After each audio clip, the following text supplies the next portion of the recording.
2021, the 4th of January, I got a couple of 100,000 rands contract worth.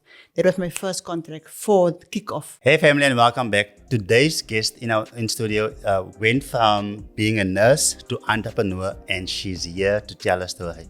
Celeste, how are you doing? I'm good, thank you. I think this is the first conversation that we'll actually have in English, hey? Which will be weird, but so, okay. Guys, please bear with us. Because we've noticed that much of our audience is actually abroad, and only, I think at this point of time, we are like 40% South Africans, and most people are actually from abroad. So, Celeste, tell me, going from volunteering to a registered nurse and now as an entrepreneur, what was the journey like? Sure. Initially, it was texting. So let me start at the beginning, just a brief summary. Sure. So I initially volunteered for nursing in 2004. I applied for the nursing program, 2004, Netcare. I started. I couldn't maintain because financially my mother could not. Sure. She was a single mom at the time.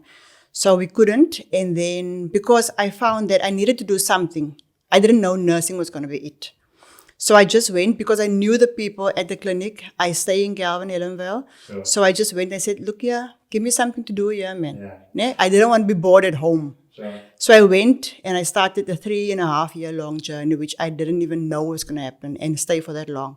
So I volunteered at the clinic for that period in time. And then during that phase, I realized, no, but this is what I love. Yeah. Because I could see the joy that small differences make. Someone that couldn't urinate, now all of a sudden you do whatever procedure and they urinate, you know. That's where I was taught certain skill sets like blood drawing and.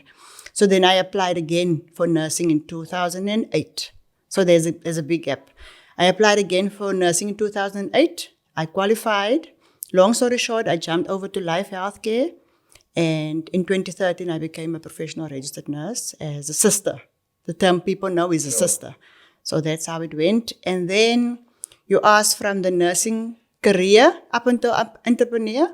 So obviously, you being a registered sister nurse, going from that to opening up your own practice, what were the challenges that you actually faced?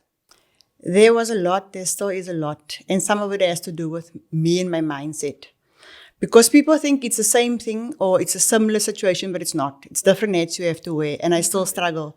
Because at the core of who I am, I'm actually a nurse. I'm going to be honest. Ne? So putting on the entrepreneurial hat was really difficult for me. And that COVID actually helped with that. Okay. Let me just give you a summary of that as well. So when COVID hit, I saw how people came into the hospital and couldn't leave. Families couldn't visit their family members. So because of COVID and no one knew what it was and the dangers it had, people came in very sick and obviously they passed on whilst in hospital and family members couldn't visit their relatives. Sure. And that hit me. I'm a softie. Ne? Okay. So that hit me too hard. You went into nursing. That hit me too hard, if I have to be honest. So I was looking at everything and I thought to myself, how can I make this easier during this pandemic for the people, especially my people? And then that's when the desire, let me take nursing to the people. So they can't come into hospital, I'll go out. And that's where it started. How are the challenges different to when you were employed as a nurse and now actually you being your own boss? Okay, when you're employed, obviously you have a date. You're going to get your salary on the 25th or 28th or whatever. When you're doing your own thing and self-funding, there's a fluctuating income. So luckily for me, I'm a very level-headed person. So when I went into it, I knew, Celeste, you're not going to get payments every specific date of every month. So I was open to that. But to adjust lifestyle, living arrangements, budgets and things per month, that was difficult initially. But I adjusted well. Because being from the background that I am, underprivileged, below average income, single mother and all of that, you learn how to get along with less than nothing. Yeah. So going through from that fixed income of plus, 25th, 28th, to now and then fluctuating. This month you get wow. Next month you must cope with whatever. It was an adjustment. But it was fine. It was honestly fine.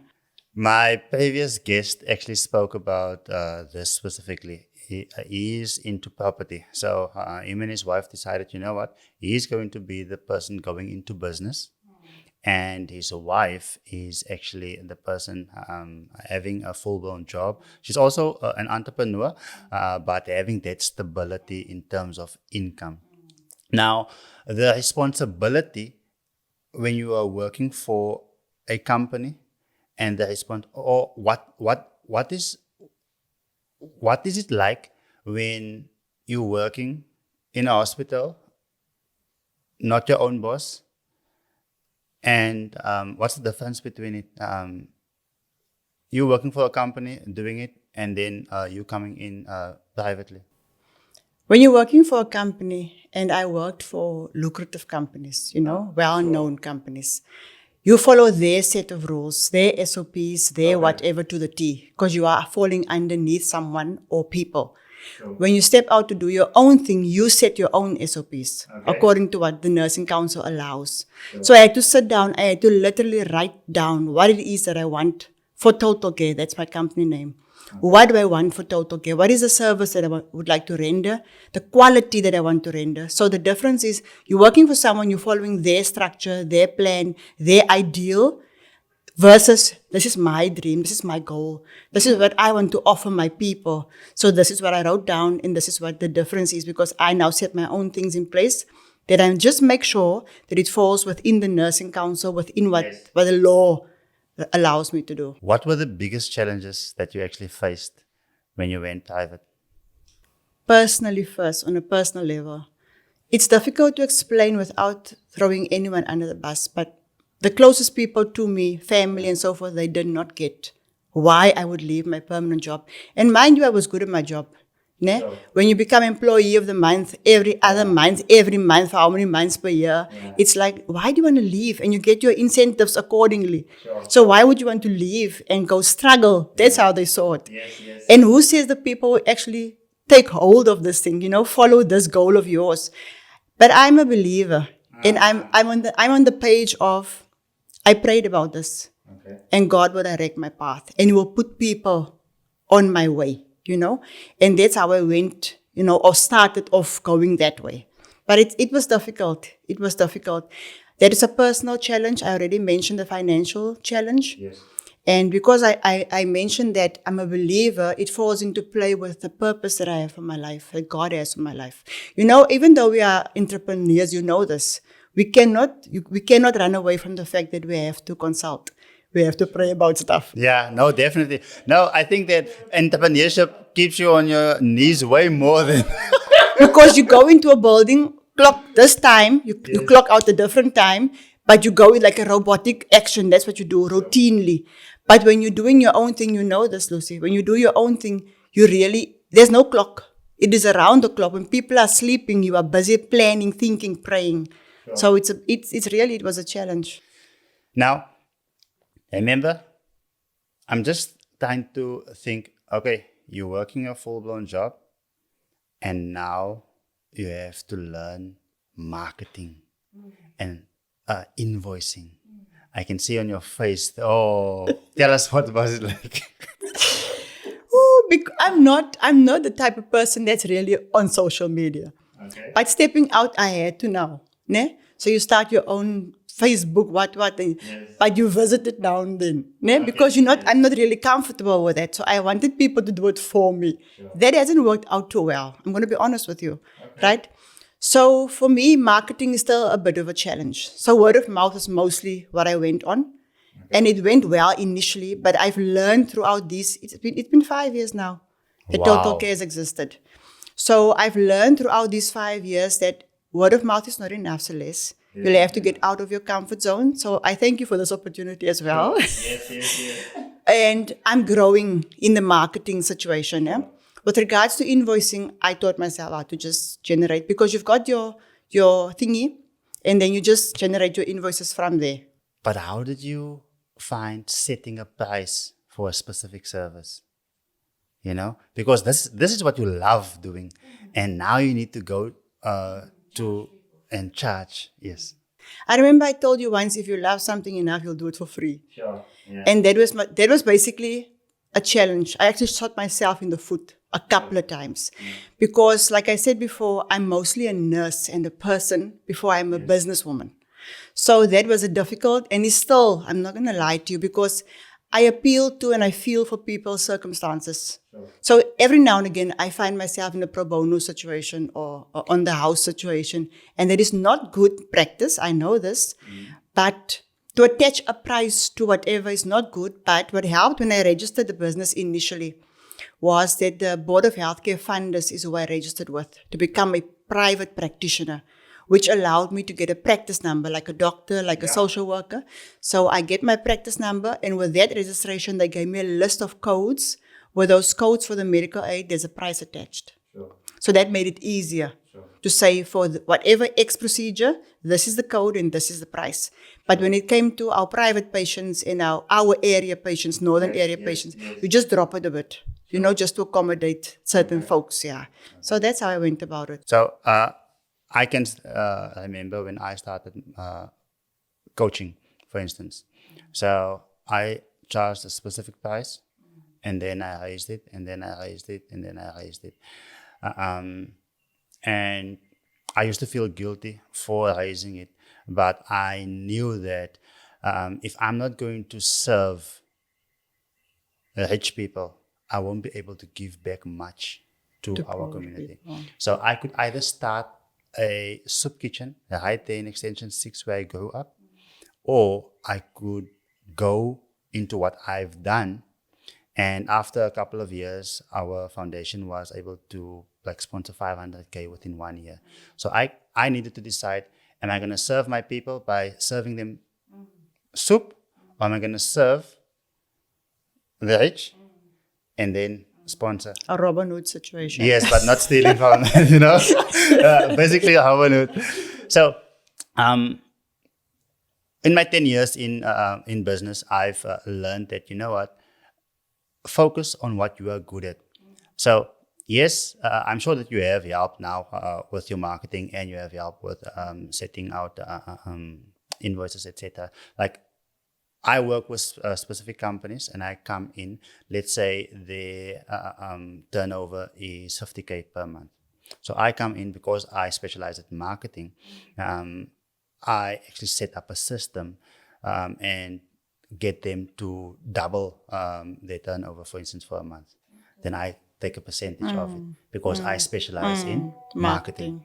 So, and marketing has changed over the years, and that is why many businesses, they don't even know where to put their money anymore when it comes to marketing, because the agencies that they are paying is actually not bringing any results. So hence, like you said, going on word of mouth, etc. However, whilst most are relying on SEO, things have changed. But I was going to go into a marketing plan for you now, but let's yes, we'll chat about that off camera. What did you learn about yourself in this process as a leader that you didn't know, but it actually shocked you? Like in the different facets of my life, I've always known that I have some sort of leadership abilities. Definitely. My character sort of revealed it itself. Yeah. But with this entrepreneurial situation, I actually learned that I have patience, like a lot of patience. And I never thought I'm a patient person. Because when I chat to people or when I find myself in this, I'm like, it's like you can't wait. But during this process, I learned that I have patience with myself and with other people. And I appreciated the journey. You know what I've learned, or I've heard that most businesses fail within the 5 years. Definitely. Literally, they just drop down dead. 9 out of 10. Sorry to put it that way, but ne? So I'm grateful that Total Care, with all its hiccups and marketing strategies that we need to adjust, is still, going. So patience is the thing that I've learned. I've never known that I had it, honestly. I believe that we all carry those values. People would say, you know what, let me make an example. People believe that I'm a compassionate person, and I would like to think that I am. So hence, when people have marriage problems or they have all kinds of problems, man, then they would feel comfortable speaking to me about their families, etc. And many of them, even without me having to tell them, I don't discuss with my wife because I certain things that we pray about everything. But when it comes to business, so on social media, yes, not that I'm a different person, but on social media, I do my thing, and I obviously I have it's out of having compassion for people. But when it comes to business, when you become my client, your result becomes my client. Yeah. I So get if that. you are messing up, or if you tell me that you don't have time, if you told me that you have a specific goal that you want to reach, but you tell me you don't have time, so wake up an hour earlier. Like in business, I would just tell you straight to the face, wake up an hour earlier, you know? So, because I need to put on that cap to get you to where you want to be in terms of your goal. So, what misconceptions are there in the medical field that the patient is unaware of? The patient. Huh. People in general, not even just patients, they believe that nursing care or medicine or any health related issue needs to happen within a certain vicinity. It needs to be a hospital. It needs to be a building type of, that looks like a hospital. Sure. And the misconception is you can get the same care wherever you are. It's about the person rendering the service to you. It's about the care and the service that it gets to be available or made available or that you can access. That's the misconception with regards to people, nurses and patients. And unfortunately for the nurses, they feel like bedside nursing, that's what it's called when you're working in a hospital, bedside nursing, is the job of a nurse. Not knowing that nursing is like a big tree with lots of branches. There's a lot to do. So if you can develop and see what your strong points are, what are you good at, you can actually just walk or run in that lane. And that can be your go-to. To specialize in it. It makes me think of, I think we spoke about this earlier off camera, when I said that like where we are from, we would have those, are they nurses, those who do home base? They are home-based carers. Home-based carers, right? So they do home-based carers and they earn minimum wage. Then I've just learned that those who specialize in cleaning the wounds, for instance, one of my friends told me about this couple specializing in that. So what they do is they basically their company, they actually train people in that, get them qualified. So now their workers only goes in like 15 minutes, do the job, out, but earns way more than the person that's there the entire day. Yep. How do we change this? The mindset of people. If you can, like I said earlier, if you can find out, like me, I used to love wound care. I would like to see the ugliest, yuckiest wounds is what I like. Most people, their stomachs all turn, but that is what I like. Because then you watch the journey towards healing and it's so fulfilling. So that was one of the things that I enjoyed. That's one of the things that I do. And then I love IV therapy, which is putting up drips. Okay. So if you find yourself in a situation where this is my strong point, this is what I can do, good and very good, Sure. then you go into that route. So for people to specialize in something, that will be your income. Like you just said now, this couple does this, you send the people to the different facilities, and for the 20 minutes, 30 minutes, depending on the severity of the wound, you get paid for that rate. It doesn't even matter how long you take or how short or whatever time frame, but you get paid for that one wound. So per wound you get. So if you get to do 3-4 wounds per day, that is someone's salary. Yeah. So if you specialize, if you find yourself specializing in something, and you just run with that, market yourself, and you just excel in what that thing is, then you can pay someone's salary in a day. Basically. Definitely. I had to speak to my barber that I used to have a while ago. And I would always pay him more than what his normal rate would be. But then I realized it takes awfully long to cut my hair. Then one day I got there and I said, Sia, I just want to test you out. Cut my hair, but do it in under 30 minutes. He did it in 20 minutes. And then I said, the next time that you take more than 20 minutes to cut my hair, I'm not paying. So then he said, but you pay so much. That's why I take. I said, no, I'm not paying you for the time. I'm paying you to get this job done. And he did it like at the same level that he always does it. So that was a mind shift for him, because people are so used to selling their time that they think that. And when you spoke about the process of a wound healing, that may be something that you love. That will cause my death. So I was once, in the bank looking to deposit some funds for my mother, and a policeman just stood in front of me and explained why he's got, what do you call that thing? That thing on that neck thingy, and they were chasing suspects, and they were on a off road probably, and he hurt his neck. Just by me hearing that, I fainted. My word. So literally, when people speak about blood or I see blood, it's like blood goes over my brain and my brain switches off. And yeah, I'm out. So hence, when I do visitation at hospitals, people go 3 o'clock, I go 3:45. So by then you have already explained to everyone what's wrong with you, so I don't have to listen to that.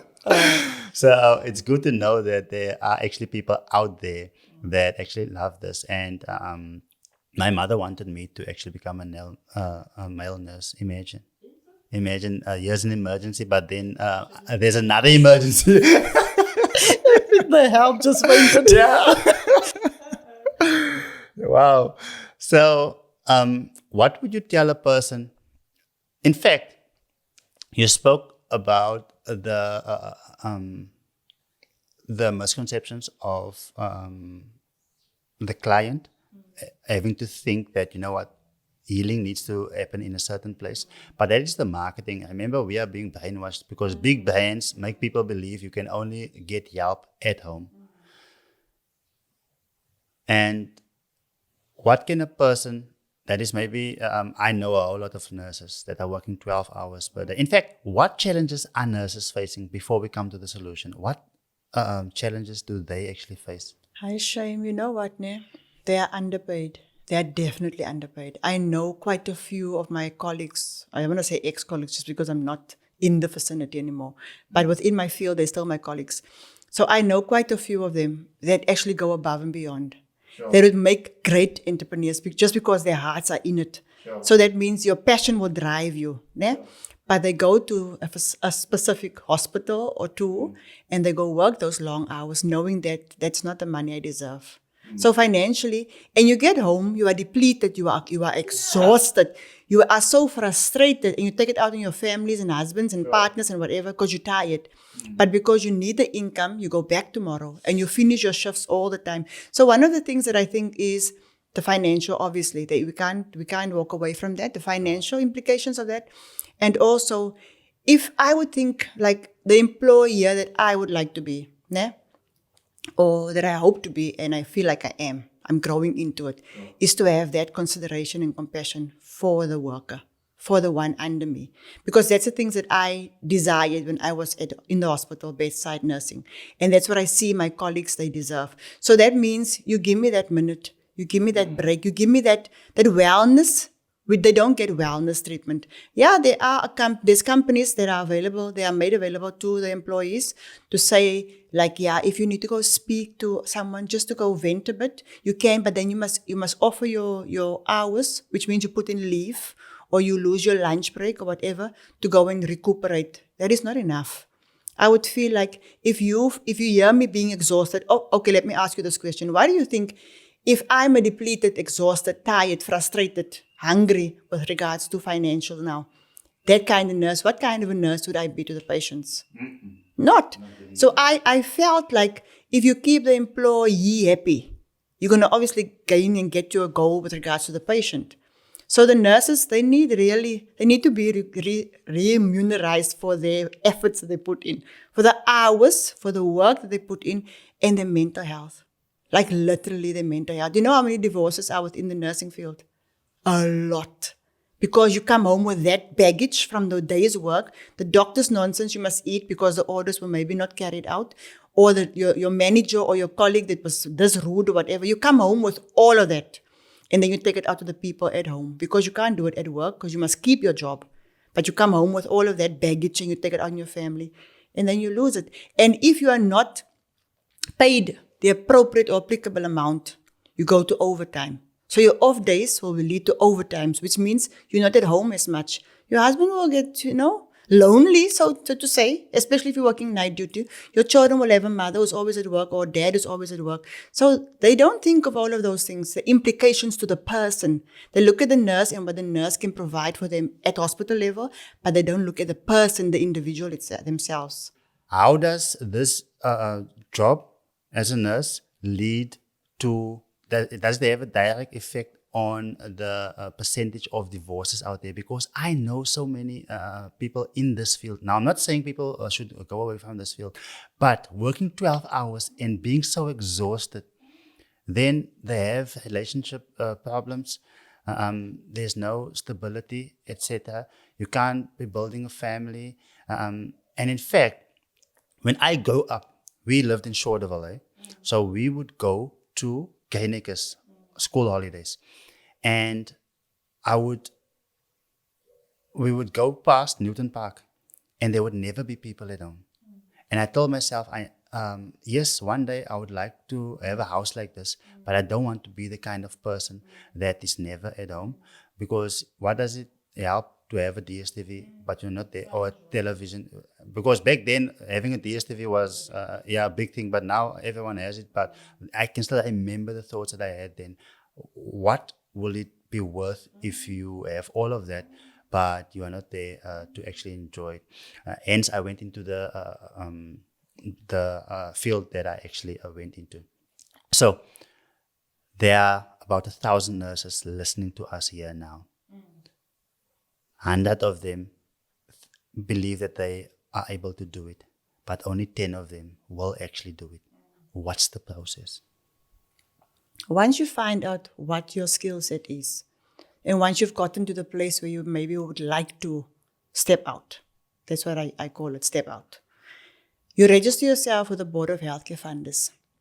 You can Google it. It's literally BHF, Board of Healthcare Funders, and you just email them to say that I would like to register myself as a private nurse practitioner. Sure. This is what I can or cannot do. You can include that in your email, or you can just give them that blanket, that email, the initial one. Then they'll respond maybe in a week or so. They'll respond and they'll send you the forms. You complete that forms, you write in your nursing details as per SANC. Everything that is registered with SANC is what you should fill that in your form, because they're going to check.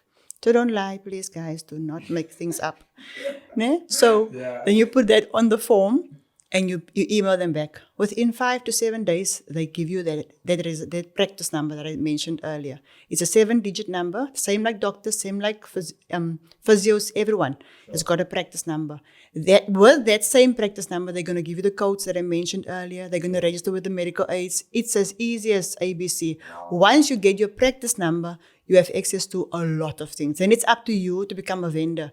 And just put yourself, make yourself visible to people, to be a service provider for them. And then the marketing starts, where you go to doctors or whatever, use Facebook or whatever to say, this is me now. And let me tell you what I did initially. Sure. I don't know why I love doing things for free, but with time, it will change with time. That is the best way, when you're getting started, before you have results or names out there. So when I initially got my practice number, I resigned my work in 2020. Sure. I got my practice number while I was still working night duty. When you get the idea, this is the clue that I would give you guys. When you get the idea, take time to research properly. Okay. So I was working night duty. So during those nights, the graveyard shift from 11-ish, you do your rounds, you do your assessments, all of that is done. Now it's lunchtime or whatever time, and with lunch goes nap time and all of that, let's be honest. So you get tired, right? Yeah. That's the time when I would sit in Google. Then I would write down step by step what I need to do. So I need to become a private nurse. How do I do that? Google. Then I need to become visible to the doctors. How do I go about? I planned my things. So by the time I resigned, I spoke to my husband, obviously. He said, go ahead, my wife, supportive, all of that. And like you mentioned earlier, he's the constant. When it comes to, to income, he's the constant. So by the time I resigned, I had my practice number because I did that whilst being on duty. I get home in the morning, I would start doing my thing before I take a nap to go back tonight. By the time I resigned, I had my practice number. That was August of 2020. Then I went in September. I just took a week break just to recuperate. I went back to this hospital, the sister hospital, the one I worked at.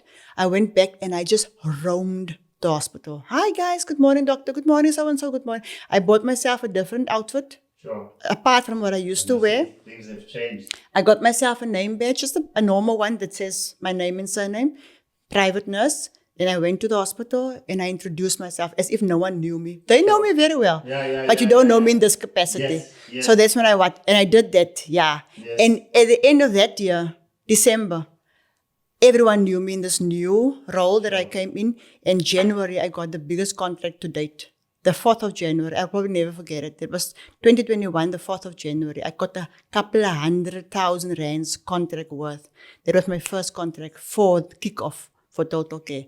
So if you decide to do this, register yourself with the Board of Healthcare Funders, get your practice number, make yourself visible to the doctors in all healthcare facilities so that you can become a service provider. You've said so much and you've shared so much knowledge that I feel like, you know what, this is going to be like a 2-hour podcast, but I don't mind unless you need to hunt somewhere, because this is what I teach when it comes to business. Everyone wants to leave their job. Let's face it, 90% of people. No one wants to get up and go somewhere. Hence I work from home. But, earlier when you asked, are we going to meet at the studio? Yeah, the studio's at home. But everyone wants to leave their job now. But you went through the process because we can't just leave our job because you have expenses. So whilst you had your job, you went through the process of getting the qualifications. In fact, when it comes to also putting yourself out there. So I remember you were already planning to not come back next year. So not that you need to change your attitude now, but you need to look at yourself. Would people actually pay to have me in their space? Because now it's not just a job. You need to sell yourself in terms of, But if you are a people's person like yourself, then I'm sure the transition was much easier. You know what you can bring to the table. But if people don't know what you can bring to the table. So let me I don't know if it's a question, but let me just say this, ne? Sure. In my field, nursing, and you're in hospital like I was, bedside, you need to be a good nurse. You cannot just disappear in the team. You need to stand out. So that if you decide to do this thing, people will already know your name, the quality work that you provide, and the competency that you have as a nurse. So by the time, like I did, I went back and I said, this is who I am now. They knew exactly what I bring to the table because they remember my work when I was bedside nursing their patients. So it was easy for the doctors to refer to me, go to that person, she's staying there and there and there, and then you go do wound care there. Go put up a drip for me and give antibiotics for 5 days without supervision, no doctor, no one looking over me because they trust what I can do because I've done it before. So you need to, as a nurse, you need to really sell yourself where you are so that when you decide to step out, it will be easy for people to trust you, to be able to send you to where there's no eyes. And it's just you and the patient. Earlier on, I told my wife, Celeste is going to be on the podcast today. She's like, don't you interview entrepreneurs? I said, yeah. Because she knows that you are working at the hospital, but she doesn't know in what capacity. And that's one of the misconceptions. And our people just think that there's one way in order to do something. And now sharing the knowledge that you've just shared or exposing the opportunities out there, I'm sure that so many will be able to benefit from this. I'm grateful. If they can learn from this discussion or conversation, then the goal has been achieved. The objective was reached. And work, unfortunately for me, I don't know if it's unfortunate, but I like to give feedback. So I'm forever visible at the hospitals. I go, even if I have no patient there, I'll go to the doctors. I'll say, you remember that patient so-and-so? This is what happened. I give feedback so that they are aware of what is happening and what has been the journey, even though they don't see the patients. They appreciate that. So I've learned that on my journey. So I'll be in the hospital and not even have a patient in the hospital. But because I want the people that trust me with their patients to see me and to know that I'm still, on the ball. I'm still going. Yeah. There's a much bigger market outside of the hospital as well. I'm sure you do home visitations. Tell people, what do you do at Total? So at Total Care, initially I started with home visits, right? So two of the labs, the prominent labs in PE, I'm a service provider for them. So they send me to the patients' homes, and then I go draw the bloods. That's how it initially started. And then later on, wound care came on board, and then IV therapy, which is putting up drips and things at people's homes. So you go with everything that you might need. And you go as if you would nurse a patient in the hospital. As a nurse, we check for allergies and all of that. It doesn't change at home. You do all of that, and you go, whatever the doctor, let me put it like this. Whatever the doctor wants you to do, that's within your scope of practice as a nurse, as per SENC, South African Nursing Council, that is what I do at people's homes. I work on referrals. So if I'm, for instance, discharged from hospital and my children, they are not actually too confident with themselves.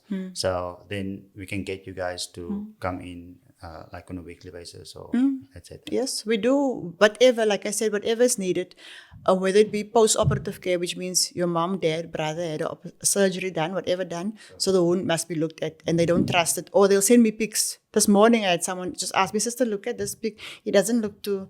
So I'll give advice over the phone. I remember you said to me 2 or 3 years ago, don't just give all of the information because that's things that you've trained for and there's a lot of hints that you've given me over the years. Definitely. And I put them in my pocket. So I give them some, but for me, I've taken note of that and I bank it, right? So then they would call me because the information that I give is valid, is fine, you can work with it, but you cannot as an untrained person. No. You cannot with a phone, yes. No. So then I go and I look at it and I see and we discuss. If there's money involved, there's money involved. If there's nothing that I don't mind, especially if it's in my vicinity, which is still something I'm working on.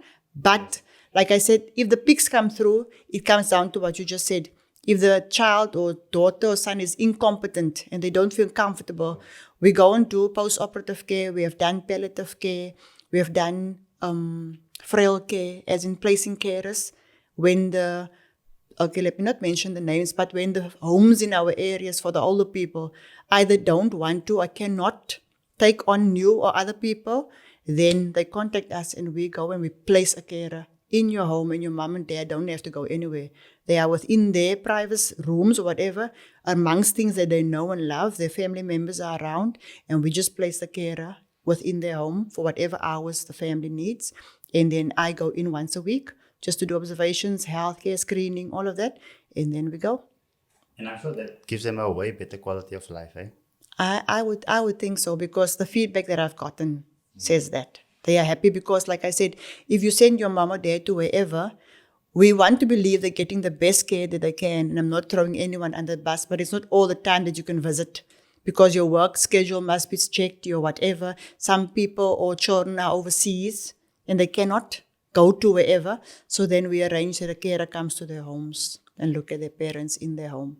So then it's easier to do video calls and Zooms and all of that with their mom that they see on the camera, which I've noticed, which I've been part of. And people appreciate that. And when people pass on, the family is grateful because my mom was with us at home. We had the last couple of months with her. Thank you, sister. Thank you to your team. Thank you. I pride myself in that. And it gives you that sense of, thank you, Lord. Another family we've been able to service or whatever. Yeah. I picked up where you said that there were quite a number of tips that I've given you over the years because I've seen the potential, and but I also observe and see that it only comes down to the person believing that they are actually worth what others can actually see in them. So I've always seen it, hence I've always promoted to actually go on your own and do your thing, etc. Because it's been paid forward for me. Dr. Dames, he doesn't even know the effect that he has on my life, but I've been watching him since I lived in Shorterville. Okay. In class every Sabbath, watching his every move, etc. And when we speak still today, he's like, really, so many tips and principles that I took from him and implemented it. Maybe a different field, but yeah. And in fact, you don't know. I never knew that he will be able to come back to me and ask for advice about something. But I'm in another field, 10 years, and just this week we had a quick chat when he wanted to know certain things. So at the end of the day, yeah, I'm also going to maybe one day come back and say, you know what, this business, how did you manage to go it from this to that? But yeah, I believe that whatever we learn or what God bless us with, whether it's a skill or finances or any resource, He bless us to be a blessing to others. What's the last words of inspiration that you would like to give to nurses out there? It doesn't matter how the journey started. What matters is how you finish. So you might be in the nursing care field or bedside nursing because your situation forced you into it and you had no choice. But once you find that I love what I do, but I'm neglecting the important people in my life, and I'm not meeting my budgets or whatever, I'm spending more time at work than at home, and you find the passion and you realize that you can actually step out. You can do it because it's not for everyone. Yeah. So when you find that it's for you, you do it. Yes. You pray about it, number one. You get confirmation on it, and then you do it. Because at the end of the day, it doesn't matter. Like I said, when we started off, no one around me in my inner circle, they didn't get what I was saying. They didn't understand why I would leave my job with plus monies and incentives to go and do this thing on my own. So don't wait for everybody to be in your corner. Not everyone will ever be in your corner. So once you believe in your goal, once you've discussed it with the most important people in your life, because we don't want to discard and we don't want to just throw people to the side, to the curb, but the most important people matters. And then the ones that are not for you won't be for you, no matter what you do. So you go for your dream, you go for your goal, find out what your purpose, find out what your strong point, and then you run with it. Get all the information needed, register with the relevant people, make yourself legal, it's very important, and then you go for it. But don't ever let your circumstance determine where you'll end up, because circumstances change. Irrespective of how it started. And you also said that this is not for everyone. So when you say that this is not for everyone, when I speak to people about working from home is not for everyone. Because some would actually be in the pool all day. It takes discipline. Or they would be going up and down, doing things that doesn't move the needle for them. So it's not for everyone. But coming back to what you said in terms of, irrespective of how you started. So maybe someone is finding themselves there. They need this income and they can't just walk away. You don't have to just walk away. You can start the process and then obviously as you go and then decide which one serves you more. So I'm sure that you have way more time freedom now and you are way happier. How has this impacted your married life? The freedom of time is very important, honestly, because you can plan. Yes. You can plan nicely. When you are stuck in a place where you've clocked in and needs to clock out, it's very frustrating. And especially with my daughter being in Cape Town, it's really not a plan. Because there's things happening in her life that I would like to be part of. But because I'm stuck or used to be stuck, I couldn't do any of those things. I must just SMS, WhatsApp, or phone to say good luck and I'm with you and all. But it's not the same. When you are your own boss, so to say, and you work with your own time, you get your dates and you plan around it, which means family life, marital life, all of that, it improves because you have more time to spend on the things that actually matter, the things that makes a person. That's family, that's love, that's, compassion for and with each other. All of that. So it has improved, Shane. Celeste, thank you so much for taking the time to actually be here. And family, you are able to get into contact with Celeste. Use the information in the description below. Thank you so much for tuning in. And thank you so much for supporting. Remember, please subscribe. Otherwise, you will not get a notification the next time when we upload a video. See you on our next. Hey family, your support to the Lucian Godfrey podcast has been amazing thus far. If it was your first time watching, please let us know in the comments what your experience was like and which one stood out for you. Please do subscribe to our channel to be notified the next time when we upload another video. Thank you so much.